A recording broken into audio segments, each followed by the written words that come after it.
Assalamu alaikum.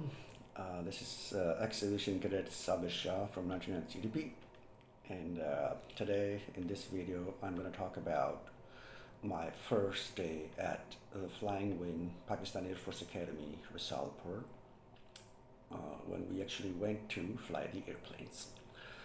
It was MFI 17, Mashak. Recently we have Super Mashaks, but back then we had the old orthodox Mashak, the green and red thing you often see flying in the air with a propeller in front. So it took us about 14 months to report to the Flying Wing, and I was among those luckiest cadets. So a little bit of background of that one. Uh, I was in geography section at College of Flying Training doing my bachelor's, and I chose among my major subjects, I chose geography, not maths, because my background was from pre-medical, and in my FSC, I did pre-medical, so haven't been in touch with math for about 2 years, right? So that's why we were given the option to choose the math section or the geography section.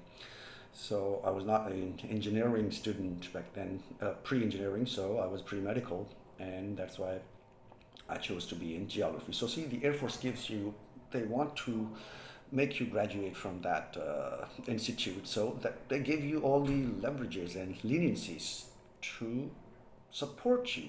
So it's not like they have a stick in the hand and, okay, no, you are going to study math. Nothing like that. So the math section reported before us a month earlier, and they did their solos. We were divided into 30 students each, 30 in math section and 30 in geography section. So I was from the geography section, and we reported a month later. For aircraft training tests, technical tests, all of us reported together, the whole course, including math and geography section. But the flying ones, when we started to fly, the math section started flying first, and we started a little later. So I will talk about the aircraft technical tests, and that would answer another question that can anyone who is not eligible to be in Air Force, can their parents help them or not? No, the system is so laid out so well that anyone who is not fit to serve in the military is going to be kicked out somehow. So in my previous video, I told you about my first day at the PAF Academy Risalpur, the reporting day. Today I will talk about my first day at the Flying Wing. So initially, when we arrived at the buildings of the primary flying training, Mashak, we had to go through different lectures about the aircraft systems. We have to know about each and every system. It should be on tip of our fingers, and we have to memorize. So every day, the morning emergency briefing sessions, when all the cadets are sitting, any instructor could come out and ask you any questions about the aircraft. Like, what's the wingspan? How long or how tall is the aircraft, right? Or what fuel do you use? Or so these kind of general questions, and then dealing with the emergencies. So before that, we are given lectures by the instructor pilots, and we have to memorize everything. We can take notes, we can do anything we want to, we can sleep during the lectures. It's up to us, because right after that, when the instructor pilot, he delivers a lecture, he is going to come up with a quiz, and you have to pass that quiz by 80% mark. So if you are below 80% in any test, the aircraft Mashak had almost 20 different kinds of system: hydraulic system, engine system, brake system, electrical system, control column system, So if you add them together, there are almost 20 systems in that aircraft, which we have to know by our hearts. So we can't afford to sleep during the lectures. So that's one thing. Even my general dad would not be able to help me. My dad was not a general. So eventually, that's how you filter out. So if you fail one test, aircraft technical test, you fail one, you get a warning. If you fail the second one, you get another warning. You fail the third one, bye-bye. Pack your bags, go home. If you fail your ATTs, you'll be sent home. No ground branches would be offered. So during my training, my whole course, apart from one guy who had a medical problem, his knee joint got dislocated, so he failed the test and he couldn't even touch the aircraft, and he was sent home. Um, so that's what I'm saying, that the marking system is so, and again, if one IP, one instructor delivers a lecture, the second one is going to make the paper, and the third one is going to check the answers. So now, three different, it's not that they don't trust each other, it's just system, it's just like that, just to this disencourage the people who take leverage of their family background. So it's just system to bypass that. It's not to discourage, or there's no, the trust between the pilots is that big that I would give you an example later on of my course mate who was on newspaper. It's not a national secret.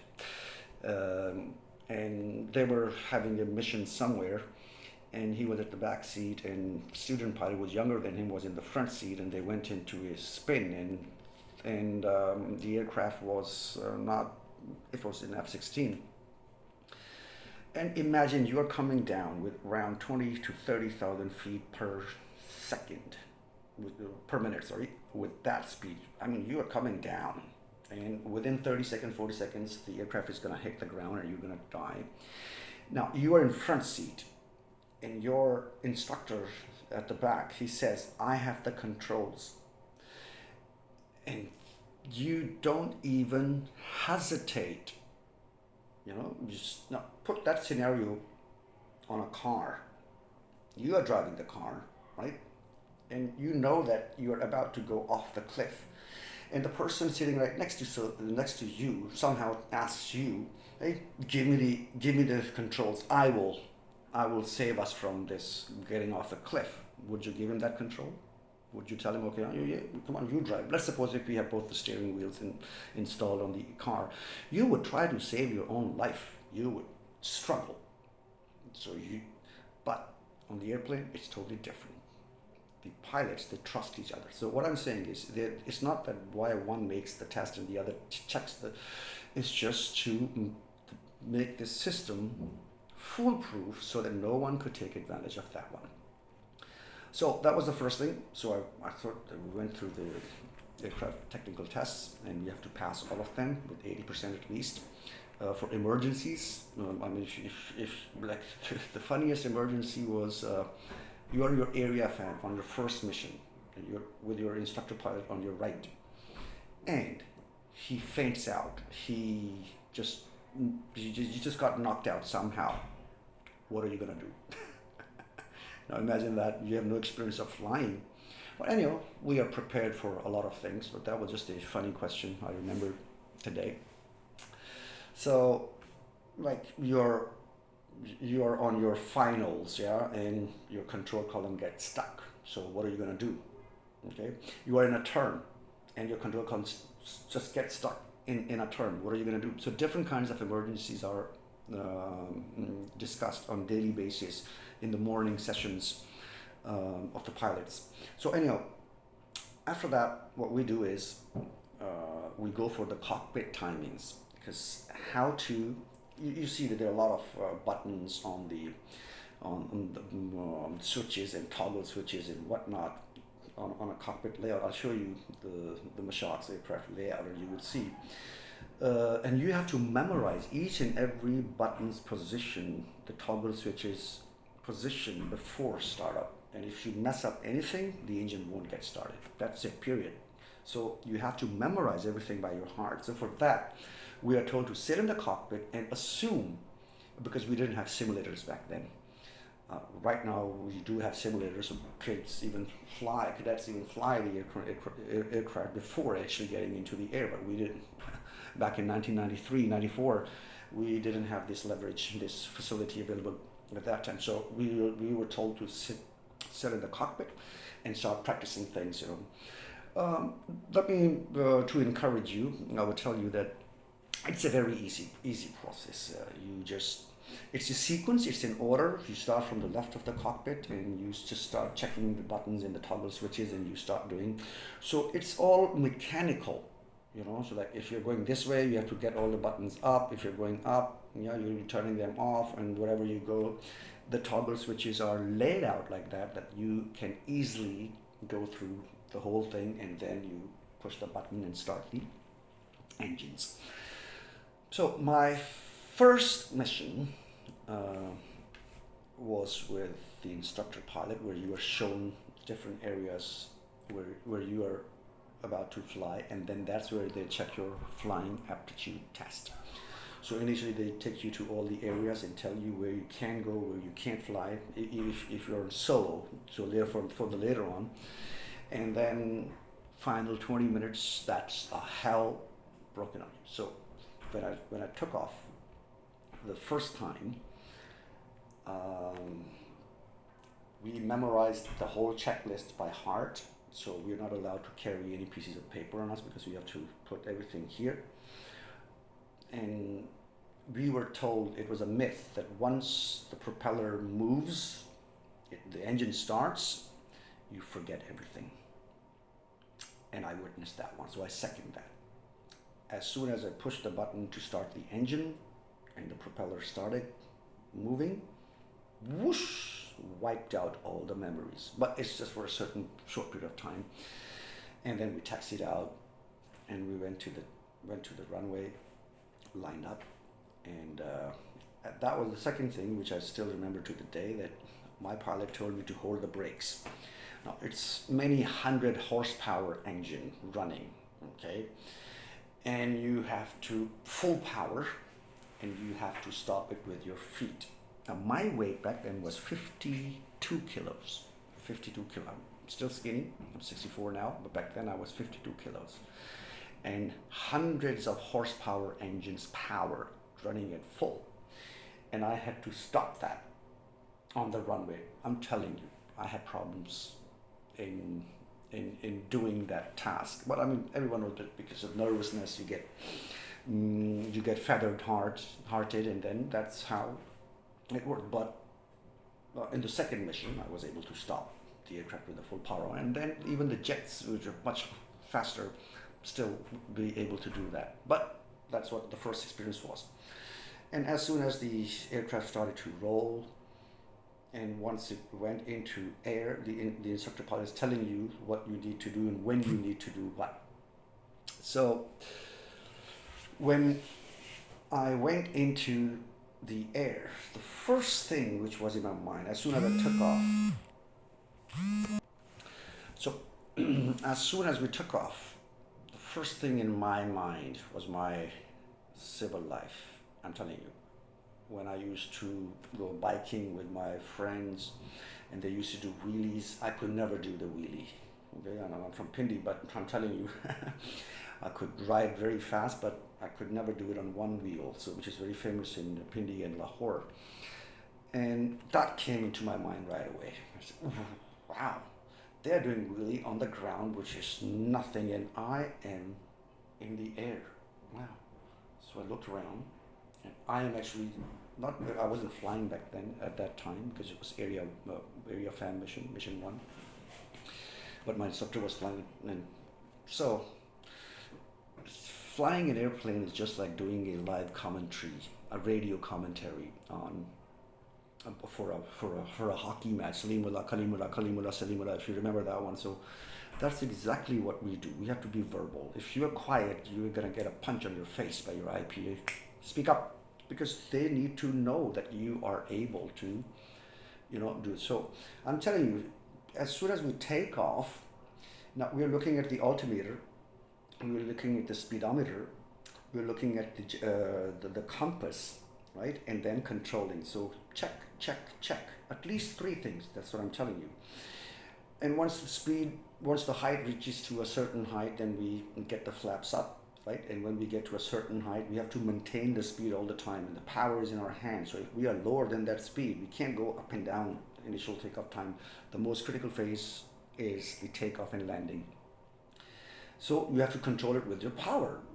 So if you're getting too fast, flying too high, faster, so you just get the power down. And once you get the power down, the aircraft tends to go down. So you have to pull up back pressure up. So that's how we keep on struggling, like left, right, up, down, left, right. So outside when you see it's a smooth takeoff.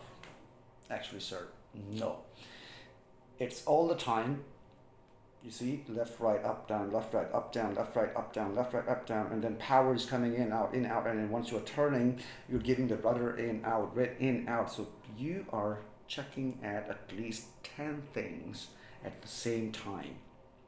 And tell me, who's if my dad is a general or anyone, can he come in the cockpit and get me cheated out of this system? No, sir. So it doesn't work like that. So the last 20 minutes of that was the most the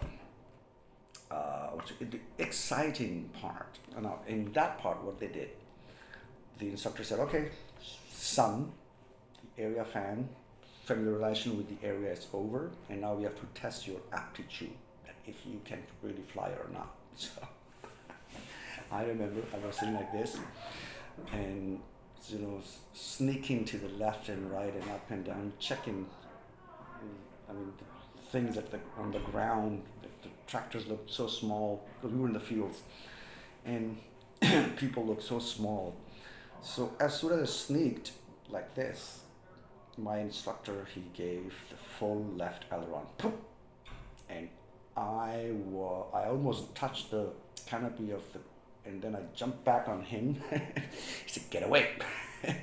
So we were flying at 90 degrees like this, and I was, holy cow! But we have the seatbelts on, and all of a sudden he moved it to the other side, and now I'm on top of him, and have to go away.